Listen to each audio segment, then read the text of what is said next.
Dalam dupu lu. Punya nak bukti lu peti.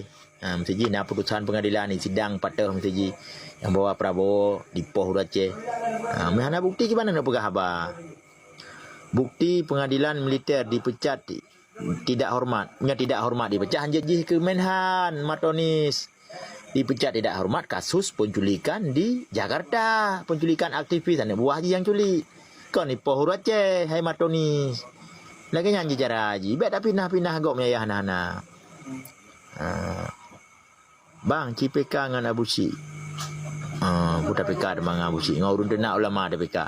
Lih ni UPK Abu Syik, dia dukung Abu Syik lah itu. Ilun dengar tiro kalau kaya berusaha.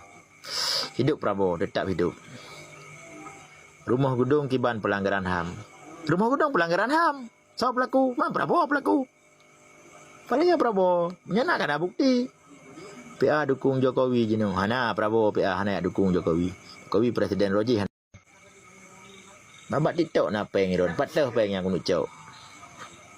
Yang lo maksud ketika ada pegawai berdasarkan bukti dan menyahana putusan pengadilan hanya dah pegah ke go. Ya menan.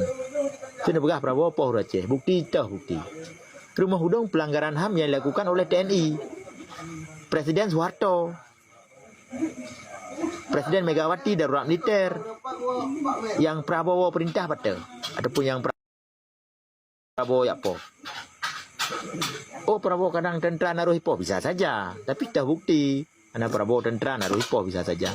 Tapi sedahulu Prabowo hanya pernah tugas di Aceh. Timur-timur Papua yang nah. Pembebasan sandera tahun 2006. Anak buah yang culi. Anak buah Prabowo nah diculi yang aktivis di Jakarta. Kalau proses pengadilan. Habis drop. Mbak Abu Syik urung gasin kau pegah. Jadi punya kira-kira fan Abu Syik.